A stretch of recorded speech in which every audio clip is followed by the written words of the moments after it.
Update. Am I the a-hole for not wanting to be involved in my ex's kid's life?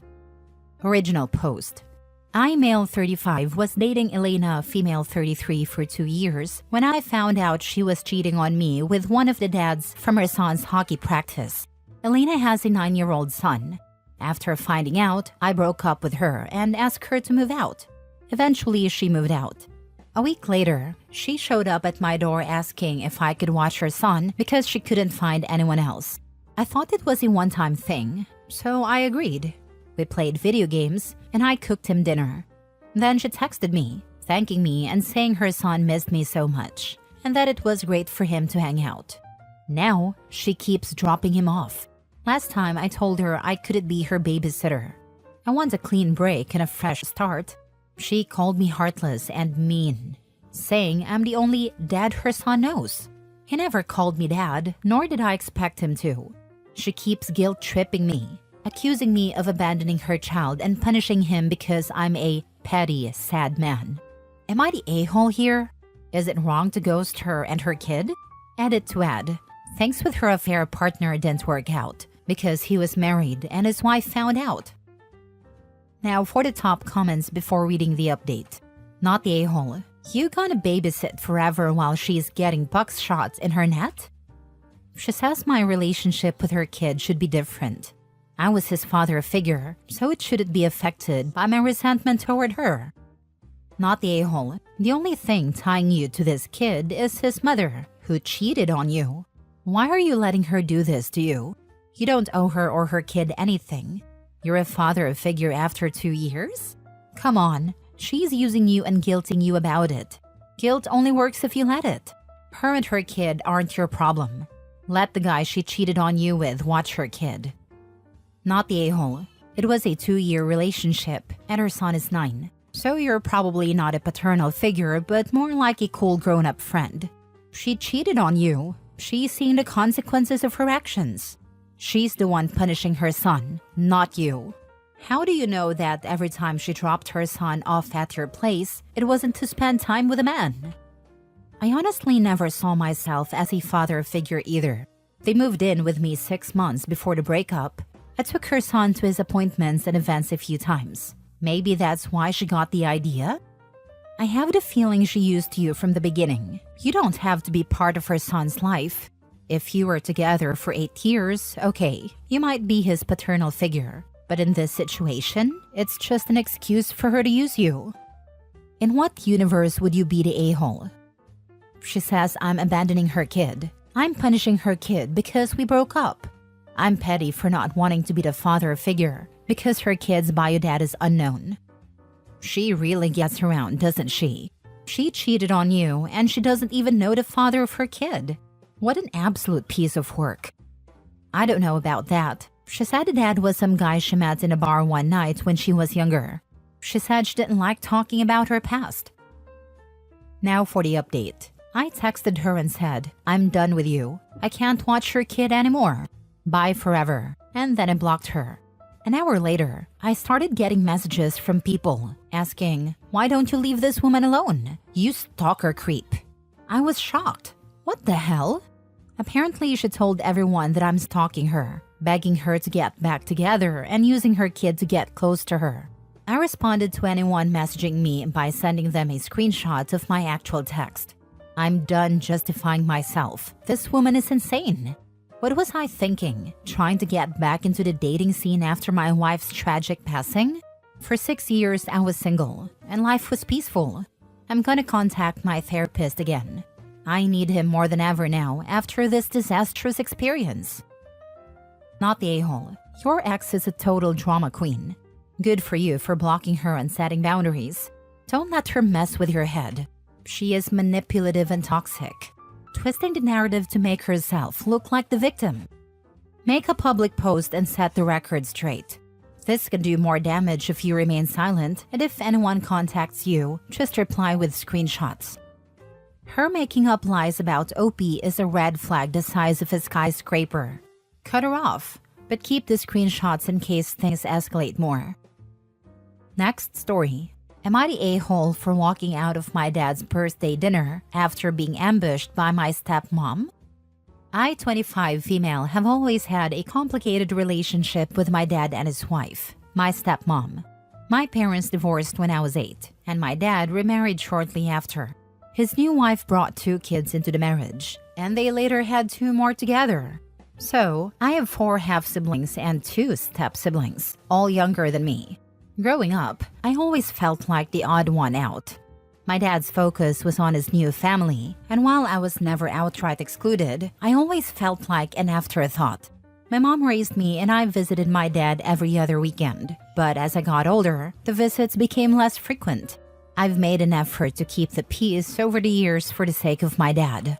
I visit for holidays, attend family events, and try to bond with my half-siblings.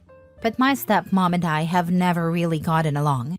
She is always criticizing me, my career, my clothes, even my decision to stay single for now. My dad usually stays out of it, saying he doesn't want to take sides. Last week was my dad's 50th birthday, and my stepmom organized a big dinner at a fancy restaurant. I showed up with a gift and was genuinely excited to celebrate him. Things were fine until dessert. That's when my stepmom stood up and said, "Since we're all here, it's the perfect time to address some issues as a family." I immediately felt uneasy. She launched into a speech about how I've been distant and don't do enough to blend into the family. She brought up things like how I don't call her on Mother's Day or babysit my half-siblings when they need help. She even mentioned that I missed a family barbecue last month, which I had already explained was due to work. Then my dad chimed in. He said he agreed with her and that it was time for me to make more of an effort to be part of the family. He added that I should apologize to my stepmom for being cold toward her. I was stunned. This wasn't a birthday dinner, it was an ambush. I asked if anyone else felt this way, and my stepmom's parents, who were also there, chimed in, saying they'd always thought I was too independent and didn't value family enough. At that point, I had enough. I stood up and said, "If this is what you invited me here for, I'm leaving." My dad tried to stop me, saying I was being dramatic, but I walked out. I went home, turned off my phone, and cried. Since then, my stepmom has been blowing up my phone, calling me selfish and ungrateful. My dad texted me saying he was disappointed in how I handled things, and that I should have stayed to talk it out. Even my mom, who I told about the situation, said I could have stayed to keep the peace. I feel like I was ambushed and humiliated in front of everyone. Am I the a-hole for walking out instead of staying and addressing the issues? First things first, you're not the a-hole. Go ahead and block your stepmom. You don't have to watch your younger siblings, no matter the reason, whether it's work-related or not. What her parents think shouldn't matter, nor does the fact that you don't call her on Mother's Day. What I've learned about the whole keep the peace idea is that it usually means you need to be a doormat for others while putting your peace to the side. Exactly. OP is not a free babysitter and definitely doesn't owe her stepmom anything. They ambushed OP. Like, who even does that at a birthday dinner? It was all about her. You don't call me on Mother's Day. You don't babysit my kids for me. And at a birthday dinner in a fancy restaurant, no less. That should pretty much seal the deal on where this relationship is going. Sorry, OP. Not the a-hole. This was what, 6 or 7 people against 1? How is that supposed to be any sort of conversation where your side would be heard? It seems more like an intervention where your feelings are disregarded. There was no point in staying. The outcome was already predetermined. Talk to your dad and set boundaries for the relationship you want with him. If he isn't agreeable, then go no contact. By the way, few people acknowledge how emotionally costly it is to keep the peace. It's almost always a one-sided investment with little to no return. And the aggressor is never asked to keep the peace. They always ask the quieter person to appease the bully. No one ever tells the loud one to stand down. No, that sounds absolutely horrifying, traumatic, and humiliating. I'm so sorry they did that to you. It was a completely inappropriate way to address their feelings. I really hope you have access to mental health care and can talk to a counselor or a therapist to help you through this. Next story. Am I the a-hole for asking my fiancé to cut 200 people from his guest list? I, 31 female, and my fiancé, 32 male, recently got engaged. We have started making our guest list as part of our wedding planning. My fiancé is a very social guy. He's been in the restaurant industry for 10 plus years and has made a lot of friends and business connections. On the other hand, you have me. I have a very small but close group of friends. I get overstimulated easily and have to prepare for big group interactions. I usually can only last a few hours before I need to wander off and recharge a little. We made our first pass at the guest list. I have about 45 to 50 people on my list. This includes mutual friends and their plus ones. These are the people I can't see this day happening without. He made his list and has close to 400 people on it. This includes people he's met through business and wants to essentially shake hands and kiss babies with. I forgot to mention he is opening his own business soon. He said he will take another pass at the list and cut it down so we have 400 in total. The thought of this makes me physically ill. I want to be supportive and invite everyone he views as important to him, but there are a significant number of people on the list whom I have never even met. Some I haven't even heard of before seeing this list. For context, we've been together for 2.5 years.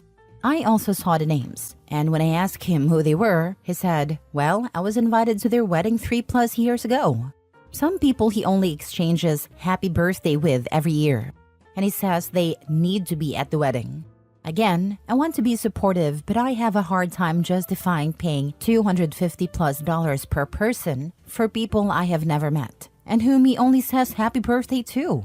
I've tried explaining this to him, but I know we are both passionate people, and sometimes I have a hard time expressing how things make me feel. I don't want to sound like I don't care about his friends, but to me, some of his reasons for inviting people just seem childish or irrelevant. Ideally, I would like a wedding with 150 people. He wants closer to 500. I think I could handle 250 without having a full panic attack or meltdown. I don't want to sound like a diva, but the thought of being around 200+ people I've never met and being the center of attention makes me want to crawl into a corner and hide. The last time I brought it up, he got really defensive and said I was making him feel like I don't care about the people who are important to him. I don't think that's the case. But am I the a-hole for wanting him to cut down from 400 people to 200? Now for the comments. Was the $250 per person a typo? That is way too much unless you come from royalty. Not the a-hole. He should understand that a wedding of that size will overwhelm you. Info: I married off my daughter 16 years ago. The cost was, if I remember correctly, $40 per plate, $1,000 for the rental of the hall, a country club, and she wanted a fancy cake that, if I recall correctly, was $400. We had 150 to 200 people, plus the bar tab. This was in southern Wisconsin, a medium-sized city. With the cost of food, bar, staff, venue, and rental equipment in today's market, $250 is about average per plate. The bigger the guest count, the more expensive the venue, due to the size and number of rooms needed to rent. Let him know that all these people he rarely sees are going to see this invite as gift grab and be turned off by it. Who is he trying to impress? Not the a-hole. He's treating your wedding as a network opportunity. To him, it's a soft lunch for his business with no regard for your feelings.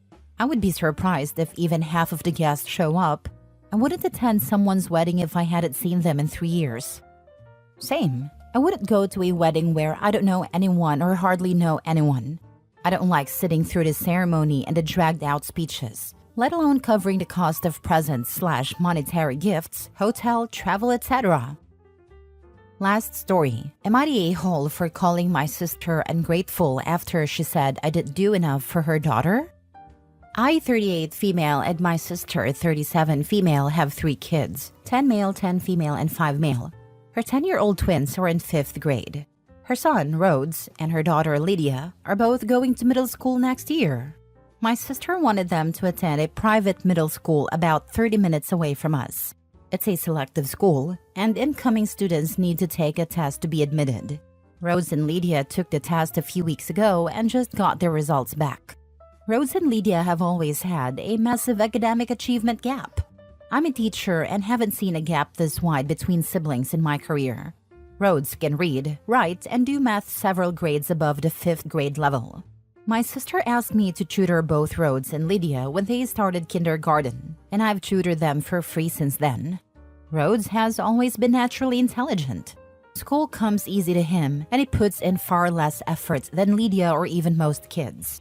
I've had to bribe him with candy to do homework he can complete in 5 minutes because he'd rather be shooting hoops with his friends. Basketball is another thing that just comes naturally to him. Lydia, on the other hand, does not play sports. Lydia is several grades behind where she's supposed to be. My sister has had her and Rose tested for ADHD, autism, and other conditions, but nothing has come up positive. For some reason, no matter how hard Lydia tries, she struggles. She struggles with basic arithmetic and reading. To make matters worse, we can't force children to be held back, and my sister has refused to hold Lydia back, even though it's been recommended multiple times over the years. To give you an example of how stark the difference between the two kids is, for their reading logs, Rhodes is reading a nearly 500-page book on the history of college sports and seems to understand it well. Lydia, meanwhile, reads picture books meant for kindergarten and first grade. None of my colleagues at work have seen anything like this, such a stark difference between siblings, especially twins, even if they are fraternal. No surprise here, Rhodes got into the middle school but Lydia did not. My sister got angry at me when she found out, saying I didn't do enough for Lydia. I told her she was ungrateful and blamed her for passing Lydia on when she wasn't ready. She said I should have faith in Lydia and not agreed with teachers who have a vendetta against her that she should be held back. I told her that Rhodes is just naturally smarter and that she needs to accept it. She got mad at me and is now not answering my texts. Am I the a-hole? The tests don't lie. There's no reason why they can't go to different schools.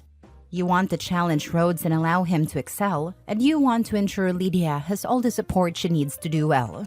Since you were tutoring both of them, I'm just wondering how much farther behind Lydia would be if you hadn't been tutoring her. Absolutely. I can't help but wonder if all Lydia hears from her mother is how smart Rhodes is and how dumb she is. The best thing for Lydia would be to hold her back a grade before she gets to middle school. My sister wanted to hold my niece back a year in grade school, but the school refused. She happened to move to a different school system that summer, and when she enrolled my niece, she put her in the same grade she has just completed. That made a world of difference for her. OP, I assume that Lydia has been checked for dyslexia and other reading disorders, had her eyes examined, etc. I feel bad for Lydia having to compete in her mother's eyes with her much smarter brother. I hope things can turn around for her, not the a-hole. Honestly, it sounds like the mom is blaming teachers and her sister for her daughter not being successful in school. I don't think she berates her daughter. If anything, she's in denial about her abilities.